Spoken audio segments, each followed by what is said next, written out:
नमस्कार। एक बार फिर से स्वागत आपका वाइब्रेंट के इस ऑनलाइन डिजिटल प्लेटफॉर्म पर। आज जो आपका जो संडे का पेपर हुआ था, उम्मीद करता हूँ अच्छा हुआ होगा। और इसका जो जीके का जो पार्ट है ना, उसी के बारे में हम डिस्कस करेंगे इस क्लास में। ठीक है, तो स्टार्ट करते हैं आज का सोल्यूशन। फर्स्ट क्वेश्चन है, in which of the following states is Chu Faat dance performed?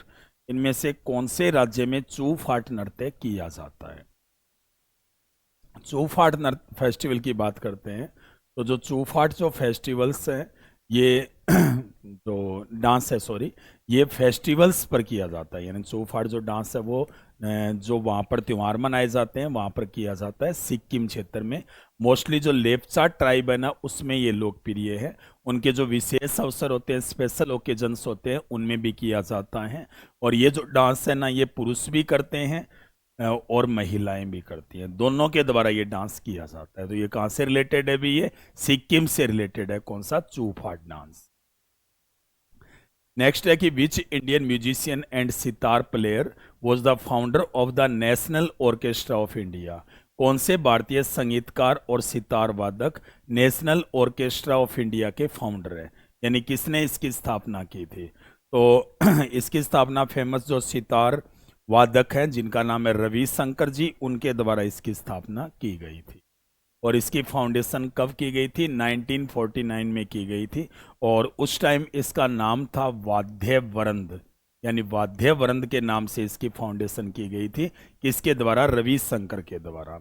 Ravishankar की बात की जाए तो इन्हें 1967 में मिल चुका है पद्म भूषण, और इन्हें 1981 में मिला था पद्म विभूषण। ठीक है, तो इनके द्वारा इसे फाउंड किया गया था। और ये कब किया गया था? 1967 में, सॉरी 1949 में, सॉरी 1967 में इन्हें पद्म भूषण मिला। इसका सही आंसर इसमें कौन सा रहेगा? ए रहेगा। नेक्स्ट क्वेश्चन है कि which natural bioactive and water soluble phenolic compound is present in red, purple, blue और black coloured fruits, vegetables and cereals? यानी लाल, बैंगनी, नीले और काले रंग के जो फल, सब्जियां और अनाज है, उनमें कौन सा प्राकृतिक जैव एक्टिव रूप में पानी में घुलनशील फिनोलिक यौगिक उपस्थित होता है? तो इनमें से कौन सा उपस्थित होता है? तो इसका सही आंसर रहेगा एंथोसाइनिन। यानी कौन सा होता है इसमें? एंथोसाइनिन होता है। ठीक है ना। इसके बाद में cycling track is known by which name? Cycling track को किस नाम से जाना जाता है? साइकिलिंग ट्रैक की बात करें तो इसके पहले के सबसे पहले कहते हैं कि इसका 1885 में साइकिलिंग जो ट्रैक है वो पेरिस में बनाया गया था। साइकिलिंग जो होता है ना, स्पोर्ट्स होता है, उसके लिए पेरिस में इसका बनाया गया था। और साइकिलिंग ट्रैक का जो फ्रेंच नेम है वो वेलोड्रोम होता है। यानी साइकिलिंग ट्रैक को जो फ्रेंच में वो किस नाम से जानते हैं भी? वेलोड्रोम नाम से जानते हैं। तो इसीलिए इसका सही आंसर इसमें ए रहेगा। यानी वेलोड्रोम नाम से जाना जाता है। ये फ्रेंच भाषा का शब्द है। ठीक है ना, क्योंकि 1885 में पहली बार पेरिस में ही इसका निर्माण किया गया। नेक्स्ट क्वेश्चन है, Chand Minar located in Daulatabad is a 210 feet high conical tower which is divided into floors? यानी दौलताबाद में 210 फीट ऊंची एक मीनार है, और इसमें कितने मंजिलें हैं? तो दौलताबाद जो महाराष्ट्र में है, और इसका जो निर्माण किया गया था वो किया गया था दौलताबाद फोर्ट जीतने की खुशी में अलाउद्दीन बैमन शाह के द्वारा। अलाउद्दीन बैमन शाह समझ गए ना, वही जिन्होंने बैमनी साम्राज्य की स्थापना की थी। तो उनके द्वारा इसका निर्माण किया गया था। और इसका सही आंसर इसमें कौन सा रहेगा? ए रहेगा। यानी इसके टोटल जो टावर्स हैं वो कितने हैं भी? टोटल टावर्स है इसमें कितने? 4 हैं। ठीक है ना, तो सही आंसर इसमें कौन सा रहेगा? ए रहेगा इसका सही आंसर। नेक्स्ट है कि which ministry is organising the prime minister's yoga awards for international yoga day 2025? दरअसल 2025 में जो योग दिवस मनाया जाता है 21 जून को, तो उसी दिन क्या होगा कि उसी समय योग पुरस्कारों की घोषणा भी की गई है। और ये उसी समय आयोजन की दिए जाएंगे। और इसके लिए नॉमिनेशन वगैरह भी अभी मांग लिए गए, नामांकन भरे जा रहे हैं। और इसका जो आयोजन है ये मिनिस्ट्री ऑफ आयुष कर रहा है। जो आयुष मंत्रालय है ना, उसके द्वारा इसका आयोजन किया जा रहा है। तो सही ऑप्शन कौन सा रहेगा? डी रहेगा।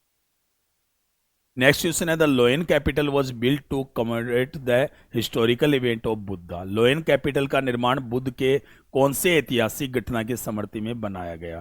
तो लोयन कैपिटल आपको पता है कि ये कहा जाता है सारनाथ को। किसको कहा जाता है? सारनाथ। सारनाथ जहाँ पे पिलर भी है, अशोका का पिलर जिसमें 4 शेर, एक चक्कर इस प्रकार से दिखाए गए हैं।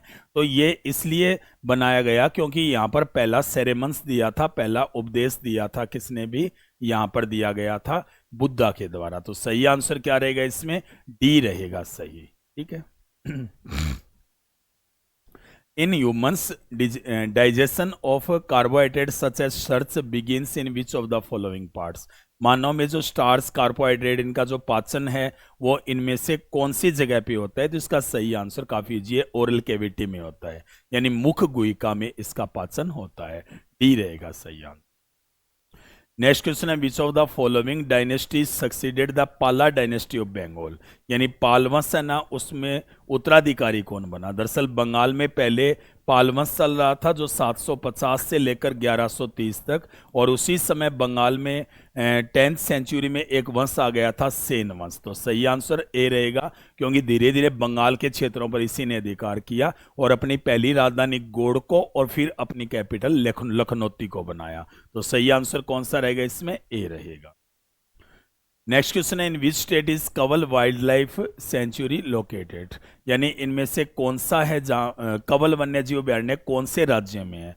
कवल जो वन्यजीव है ये आदिलाबाद डिस्ट्रिक्ट में है। आदिलाबाद जो डिस्ट्रिक्ट है ना, ये प्रेजेंट के कौन से स्टेट में पड़ता है भी? ये तेलंगाना में पड़ता है। ठीक है ना, तेलंगाना में पड़ता है। और 2012 में इसे घोषित किया गया था टाइगर अभयारण्य के रूप में। ठीक है ना, 2012 में घोषित किया गया। तो सही आंसर इसमें ए रहेगा। यहाँ पर जो 2 रिवर्स हैं उनके क्षेत्र ये माना जाता है। एक तो गोदावरी रिवर है यहाँ पर और एक कदम रिवर है। कौन सी नदी है? कदम। तो सही आंसर इसका ए रहेगा। नेक्स्ट क्वेश्चन है कि if A 12-year old child is found working in A carpet manufacturing factory which of the following articles of the constitution of India would be violated. कोई 12 साल का बच्चा यदि कालीन बनाने वाली एक फैक्ट्री में काम करता है तो कौन से का उल्लंघन होगा? ठीक है, आपको पता है कि भारतीय संविधान में लिखा गया है कि जो बाल श्रम है ना उस पर प्रतिबंध है 14 वर्ष से कम आयु के बच्चों के लिए। तो ये किसके अनुसार अपराध है? आर्टिकल 24। आर्टिकल 25 आपको पता है धार्मिक स्वतंत्रता से संबंधित है। आर्टिकल 26 है वो मैनेजमेंट से संबंधित है, रिलीजियस मैनेजमेंट, धार्मिक प्रबंधन। और आर्टिकल 23 है वो रिलेटेड है मानव दुर्व्यापार इनसे। ठीक है ना, बंधुआ मजदूरी इनसे है। तो इसका सही आंसर इसमें ए रहेगा। नेक्स्ट क्वेश्चन है citizenship act 1955 doesn't deal with. 1955 का अधिनियम किससे संबंधित नहीं है?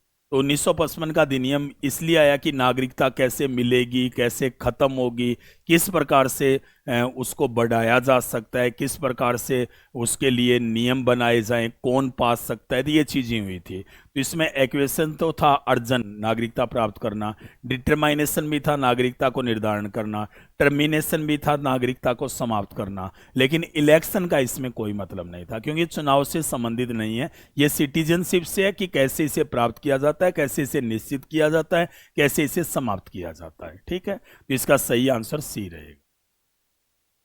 नेक्स्ट क्वेश्चन है कि विच of the following factor is mainly responsible for soil formation. Soil formation के लिए इनमें से कौन सा उत्तरदायी होता है? तो इसका सही आंसर कौन सा रहेगा? वेदरिंग रहेगा, अपक्षय रहेगा। वेदरिंग का मतलब क्या होता है? वेदरिंग का मतलब ये होता है कि मान लिया कोई रोक होती है, चट्टान होती है, वो टूट जाती है ना, तो उसके बाद में टूटने के बाद में उसके बाद में वो मिट्टी की तरह बन जाती है धीरे धीरे। तो इसका मतलब ये एक मिट्टी के निर्माण में, सॉइल के निर्माण में सहायक होती है। तो सही आंसर इसमें कौन सा रहेगा? ए रहेगा। इनका तो कोई मतलब है नहीं, सिंचाई का, डिग्रेडेशन का, माइनिंग का, तो इससे तो खत्म ही होती है। ठीक है, सिंचाई में कोई मतलब है नहीं मर्दा बनने का। तो सही आंसर कौन सा रहेगा? अपक्षय, ये सही रहेगा।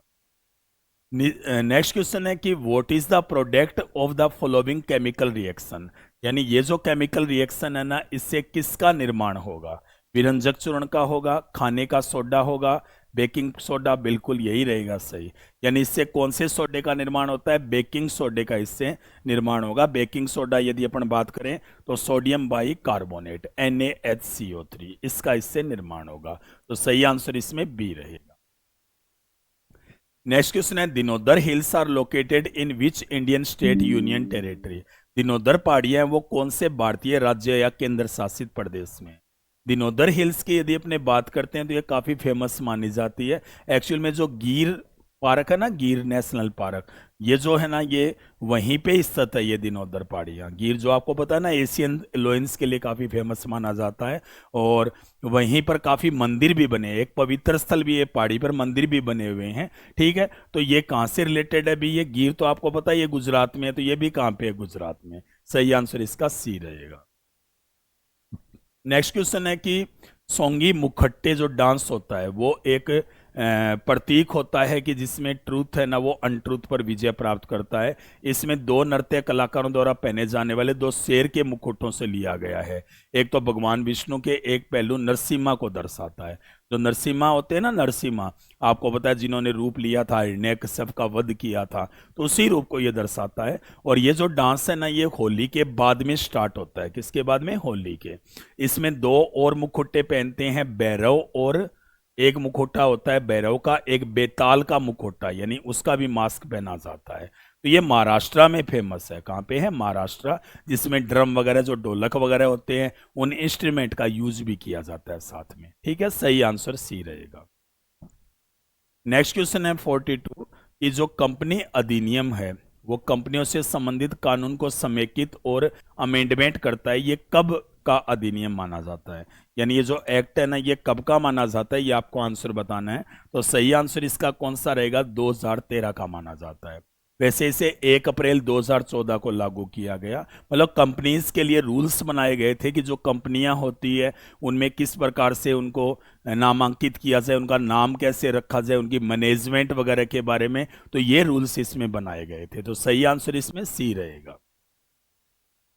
नेक्स्ट क्वेश्चन है कि there is a relationship between reserve ratio and money supply. आरक्षित निधि अनुपात और मुद्रा आपूर्ति में क्या संबंध है? आरक्षित निधि अनुपात मतलब बैंक होते हैं ना वो जैसे जमा के बाद में क्या कर लेते हैं, कुछ नगदी रख लेते हैं, ठीक है ना, उसके रूप में, जो उसे ही किस आरक्षित निधि अनुपात अपने पास रखते हैं बैंक, ठीक है ना, उसे बोलते हैं। मुद्रा आपूर्ति तो आप जानते हो, कोई भी किसी प्रकार की मुद्रा हो, चाहे तरल में हो, किसी प्रकार से हो, तो इनमें क्या संबंध होता है? तो यदि आरक्षित निधि अनुपात बढ़ता है ना तो मुद्रा आपूर्ति घटती है, यानी ये क्या होगी? घटेगी। और यदि ये कम होगी तो मुद्रा आपूर्ति बढ़ेगी। ठीक है, तो इसका मतलब दोनों आपस में नेगेटिव है, व्युत्क्रम है एक प्रकार से। तो सही आंसर इसका कौन सा रहेगा? ये नेगेटिव रिलेशनशिप है दोनों के बीच में। तो सही आंसर इसमें बी रहेगा।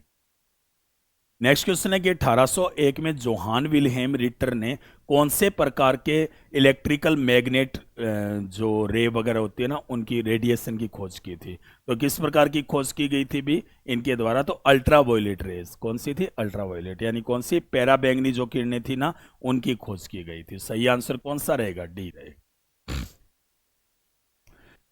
इनमें से किसने एक थ्योरी की डिस्कवर किया था जो बताता है किसी वस्तु पर जो उत्प्लावन बल लगता है, बायोन्सी फोर्स लगता है, वो वस्तु द्वारा विस्थापित द्रव भार के बराबर होता है। जैसे वो आपको पता है आर्किमिडीज थे, वो स्नान कर रहे थे, ठीक है, अचानक भाग गए फिर, क्योंकि उन्होंने ऐसा पा लिया था कि जैसे वो उस पर बल लगाया गया था, पानी निकला था, विस्थापित हुआ था। ठीक है, तो ये उत्प्लावन बल के बारे में किसने थ्योरी दी थी? आर्किमिडीज ने दी। तो सही आंसर 45 का कौन सा रहेगा? इसमें सी रहेगा। नेक्स्ट क्वेश्चन है कि योयो के रिलीज होने से पहले उसमें किस प्रकार की ऊर्जा होती है? जो योयो जब रिलीज किया जाता है तो उसमें कौन सी एनर्जी? काइनेटिक एनर्जी आ जाती है, गतिज ऊर्जा। लेकिन उससे पहले, रिलीज होने से पहले इसमें पोटेंशियल एनर्जी रहती है, यानी कौन सी रहती है? स्थितिज ऊर्जा रहती है। सही आंसर कौन सा रहेगा? इसका ए रहेगा। नेक्स्ट क्वेश्चन है कि विच of the following element is a metalloid, यानी इनमें से कौन सा ऐसा है जो उपधातु है?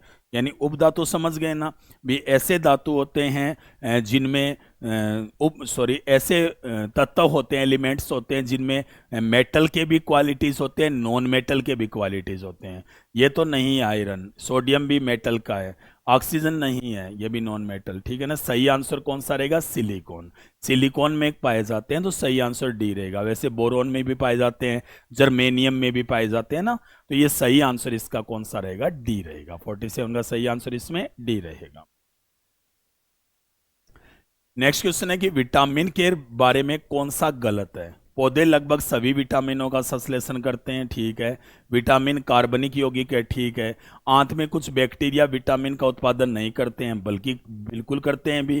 तो ये जो स्टेटमेंट है ये यहाँ पे गलत है, क्योंकि जो बैक्टीरियास होते हैं ना, विटामिन B12 बनाते हैं, विटामिन के बनाते हैं, ठीक है ना। तो इनका निर्माण इनमें किया जाता है। तो इसका मतलब इसमें लिखा गया कि नहीं करते हैं, तो ये गलत रहेगा, सी रहेगा इस। नेक्स्ट क्वेश्चन है, Shri Jatin Goswami has received many honours for his contribution. यानी श्री जतिन गोस्वामी ये कौन से डांस से रिलेटेड हैं जिन्होंने काफी सारे अवार्ड जीते हैं?